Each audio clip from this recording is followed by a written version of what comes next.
네, 안녕하십니까. 산업기술평가관리원 이주영 변호사입니다. 제재 처분에 관련해서 유념하셨으면 좋은 사항들이 있어서 강연을 준비했습니다. 네, 국가연구개발혁신산업 제정에 따라 제재 처분 검토 시간 좀 가져볼 텐데요. 일단은 혁신법 제정에 따른 변화는 이제 다음 타임에 하시는 추 변호사님이 준비하시기 때문에 핵심적인 부분만 말씀드리면, 이 국연법 시행 이후에 산업부 법령 및 규정이 국연법 시행 직후에 이제 산업부 제재 규정과 좀 혼재된 부분이 있었지만 현재 있는 상당 부분이 반영됐다. 그래서 그런 부분에 대해서 어떤 걸 유념하셔야 될지 지금 말씀 좀 드려보겠습니다.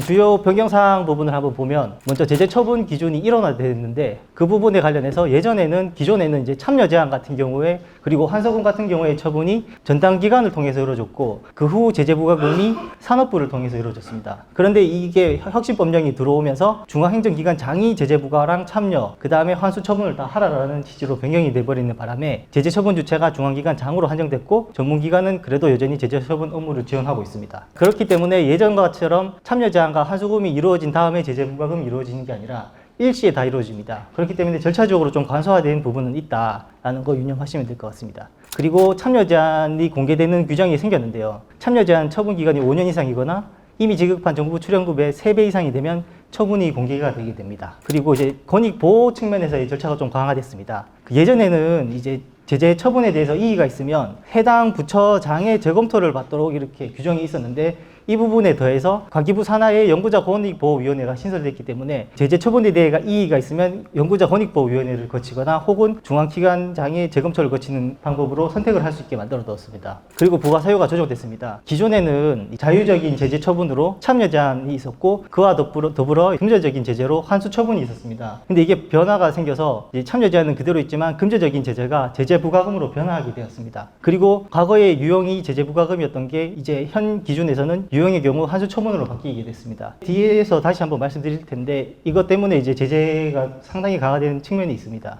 일단 그 전에 우선 자율성이 강화되어서 제재 처분이 이제 조금 약화된 부분도 먼저 살펴보도록 할 텐데, 예전에는 이제 결과가 불량일 경우 바로 제재가 있었다면, 과정과 결과가 동시에 불량일 경우에만 제재가 생긴다. 이는 이제 자율성인 영역이기 때문에 과정을 고려해서 제재를 하겠다는 취지로 보입니다. 그 다음 연구비 용도 위반 같은 경우에는 연구비 용도 위반이 바로 유형으로 처리가 됐지만, 과기부 기준에서는 이제 연구비 용도와 기준이 위반되어야지 유형에 해당한다라고 보고 있는 것 같습니다. 근데 조금 애매한 게, 사실 이게 용도 위반이 기준 위반을 포섭하고 있거든요. 그게 좀 의미가 있나 싶은데, 아무튼 그렇게 해석하고 있다는 거 같습니다. 그리고 세부적으로 보더라도 해석이 좀 달라진 게, 기존에는 이제 회생 파산으로 정상금 또는 환수금이 미납되면 참여 제한 1년이 있었는데, 현행 형법상 해석으로는 이런 참여 제한은 다 안 하고 있다라는 거 보시면 될 것 같습니다. 그리고 아까 방금 전에 말씀드린 것처럼 금전적 제재가 되게 강화됐는데, 어떤 부분이 강화됐냐면, 기존에는 금전적 제재가 환수금이 기본이었고 현행은 이제 제재 부과금으로 변화됐습니다. 이게 문제가 뭐냐면, 환수금은 정산을 고려하기 때문에 정산된 부분을 제외하고 나머지 부분만 환수를 하게 되는데,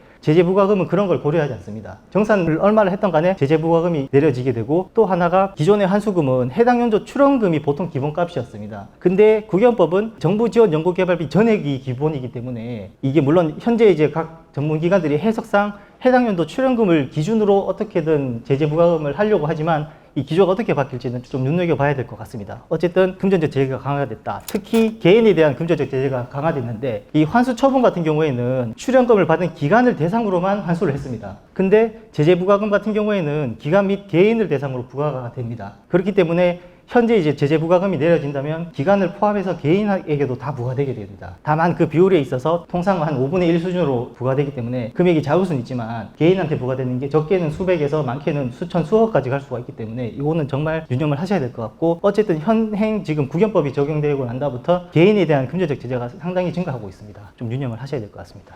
그 다음 이제 책임 강화 경향인데, 기존에는 상기평 같은 경우에 해당 과제에 대한 참여만 배제했습니다. 참여 제한을 받게 되면. 그런데 이제 국연법 이제 시행되면서 법 34조에 아예 법상으로 이렇게 모든 활동에서 배제하라는 규정을 넣어버렸기 때문에, 이제는 모든 과제에서 참여가 배제된다는 점 유념을 하셔야 될 것 같습니다. 그 다음 시효가 도입된 점, 기존에는 이제 참여 제한에 대한 시효가 없었는데 현행에서는 이제 종료일로부터 10년으로 제한했다. 그리고 환수금 미납에 대한 제재 사유가 삭제됐다는 거 간략하게 보시면 될 것 같습니다. 이제 세부 사항을 검토해 볼 텐데요. 제재 처분의 종류를 자유를 살펴보면 이제 참여 제한, 10년 범위에서 참여를 제한하는 자유를 구속하는 좀 처분인 거죠. 그리고 아까 보셨듯이 모든 연구개발 과제에서 배제됩니다. 그 기관뿐만 아니라 모든 국가 정부 부처에서 배제되는 겁니다. 그 다음 제재 부과금은 말씀드렸듯이 기관과 개인에게 다 부과되는 걸로 이미 지급한 연구개발비의 5배 범위 내에서 부과되는 금액입니다. 그 다음 환수 처분은 말씀드렸듯이 유용이 발생한 경우에 그 상당 금액을 환수하는 금액으로서 이제 기간에 대해서 이제 부과되게 됩니다. 제재 처분의 종류를 개괄적으로 보면 국연법 32조 1항을 기준으로 총 6개가 있는데 수행 극희불량, 그 다음에 의무불이행, 그 다음에 부정행위, 포기, 기술료 미납, 회수금액 미납, 이렇게 크게 6가지 유형이 있습니다. 요거를 조금 세부적으로 보기 전에 이제 가중환경 합산 부분을 보면 제재를 받게 되면 보통 가중사유가 발생할 수도 있습니다. 그 사유로 대표적인 게 학생인범비나 연구수당을 유용한 경우, 그 다음에 하나의 연구개발 과제에서 위반 행위가 둘 이상 발생한 경우, 그 다음에 좀 가중의 필요성이 인정되는 좀 너무 불량한 상황이 발생한 경우에는 2분의 1 범위에서 가중을 하게 됩니다. 다만 참여 제한 같은 경우에는 참여 제한 기간이 종료한 후에 이제 5년 이내에 같은 위반 행위가 발생해도 2분의 1 범위에서 가중을 하게 됩니다. 물론 감경 사유도 있는데 연구개발 기관이 부정 행위를 검증하여 필요한 조치를 스스로 좀 취한 경우나 아니면 좀 조사에 적극적으로 임한 경우, 사소한 부지나 오류, 아니면 이제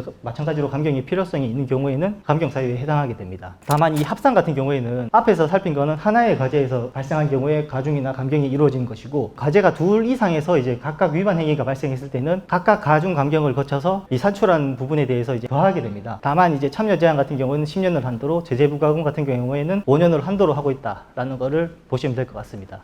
세부적으로 이제 내용을 보면 첫 번째 이제 극희불량 1호 사유인데요. 이 특별평가 또는 최종평가 결과 연구개발 과제의 수행 과정과 결과가 극희불량 판정을 받으면 참여 제한 2년, 기간 100%, 개인 20%의 제재 부과금을 맞을 수 있습니다. 이렇기 때문에 이제 과정을 좀 봐주기 때문에 이제 연구 노트의 중요성이 좀 커진 거 아닌가. 왜냐하면 사실 과정을 볼 수 있는 수단이 연구 노트 말고 또 뭐가 있을지 잘 모르겠지만 어쨌든 연구 노트가 가장 크다고 보거든요. 그래서 연구 노트 작성을 좀 꼼꼼히 하시는 게 향후에 도움이 될 수 있다는 거 유념하셨으면 좋겠습니다. 다음으로 넘어가서 의무불이행 부분입니다. 관련 법령 및 규정, 협약상 의무를 고의로 위반하여 연구개발 과제가 변경 중단된 경우입니다. 참여 제한 2년, 제재 부과금 기간 100%, 개인 20%가 부과되게 됩니다. 여기에 좀 강화된 부분이, 그러니까 이제 제재가 좀 어려워진 부분이 있는데, 예전에는 이제 의무불이행이면은 바로 제재가 이루어졌다면 이제 국연법에서는 고의를 요하고 과제가 변경 중단된 걸 요하기 때문에 제재 가능성이 상당히 좀 축소된 부분이 있습니다. 이것도 자율성을 좀 강화해 주려는 목적이 있었던 거 아닌가라는 생각입니다. 위조 변조 표절입니다. 요거는 부정행위 첫 번째 유형인데요. 연구개발 자료 또는 연구개발 성과를 위조 변조 표절하거나 저자를 부당하게 표시하는 행위를 한 경우 참여 제한 3년 이내, 제재 부과금 기간 150%, 개인 30%로 좀 강력한 처벌이 이루어지게 됩니다. 문제가 많이 생기는 게 자기 표절도 부당 표시에 해당하는 걸 유념하셔야 될 것 같고, 또 하나 발생하는 게 다른 사람의 연구나 성과를 적절한 출처 표시 없이 이제 사용하는 행위, 이런 부분도 다 위변조 표절에 해당하기 때문에 좀 사고가 많이 생기는 것 같거든요. 좀 유념하셔야 될 것 같습니다. 그 다음 사용용도, 사용기준 위반 유용 부분입니다. 유용 부분은 금액별로 기간과 제재 부과금 금액이 달라진다는 거 유념하시면 될 것 같고, 다만 한 가지, 아까 말씀드렸지만 개인 같은 경우에는 5분의 1로 축소된 제재 부과금이 통상적으로 부과되는데, 이 유용 같은 경우에는 그런 거 없이 기간, 개인 동일하게 부과됩니다. 그래서 특히 또 하나 유념하셔야 될 게, 유용 같은 경우에는 형사소송법상 사기나 횡령을 이루는 행위가 될 수가 있기 때문에 고발까지도 이루어질 수 있기 때문에 특히 좀 더 조심하셔야 된다는 거 좀 유념하셔야 될 것 같습니다. 그 성과 소유 위반입니다. 부정행위 세 번째 유형인데, 연구개발 성과의 소유 관리 규정을 위반하여 연구개발 성과를 소유하거나 제3자에게 소유하게 한 경우 참여 제한 3년, 이제 제재 부과금 150%, 30%인데, 원래는 이제 기존 같은 경우에 참여 제한 1년, 금전적 부과는 없었는데 상당히 강화된 방식으로 성과 소유 위반을 엄하게 다루고 있습니다. 마찬가지로 책임이 강화됐기 때문에 그런 부분에 대한 강화된 측면이 아닌가라는 생각을 하게 됩니다. 보안대책 위반입니다. 비공개 연구개발 성과의 유출 방지를 위한 중앙행정기관의 보안대책을 위반한 경우, 이거는 기존보다 조금 더 강화된 부분으로 참여 제한 2년,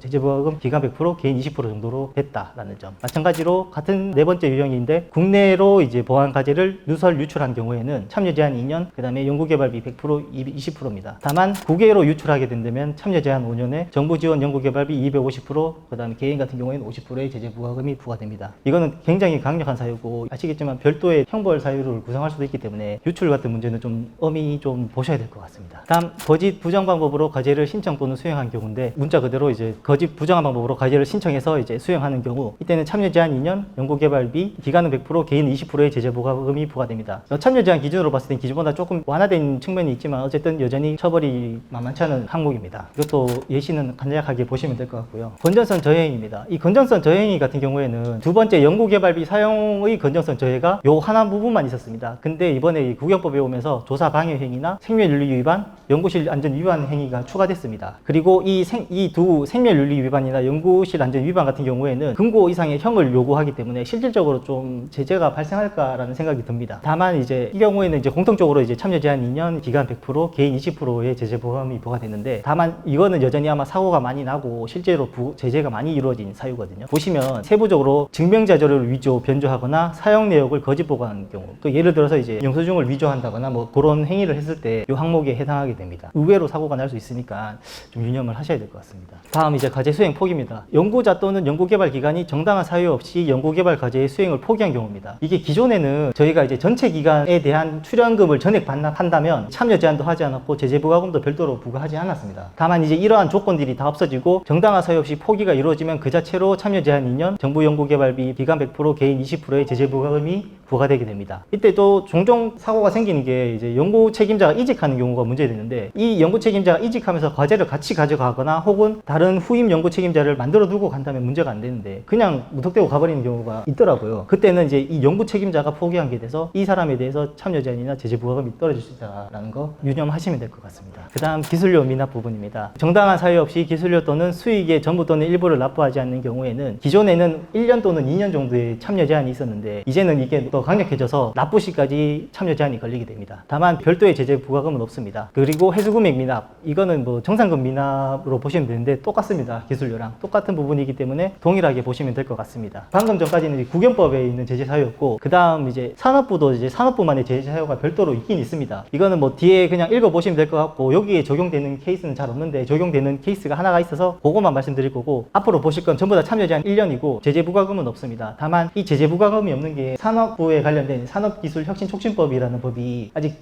정비가 좀 덜 됐기 때문에 제재 부과금이 없는 거고, 이게 만약에 정비가 된다면 추가가 될 수도 있다. 물론 이제 안 되는 방향으로 저는 생각을 하고 있는데, 어쨌든 이런 건 유념하시면 될 것 같고요. 이 부분 아까 말씀드렸듯이 의무 불이행 부분에서 의무를 불이행해서 과제가 변경 중단된다라면은 제재가 받게 되는데, 다만 이 보고서 관련된 부분은 과제가 종료되든 변경되든 뭐 그런 거 상관없이 보고서를 제출하지 않거나 허위로 작성하면 참여 제한 1년이 처해질 수 있다. 이것만 좀 유념하시면 될 것 같습니다.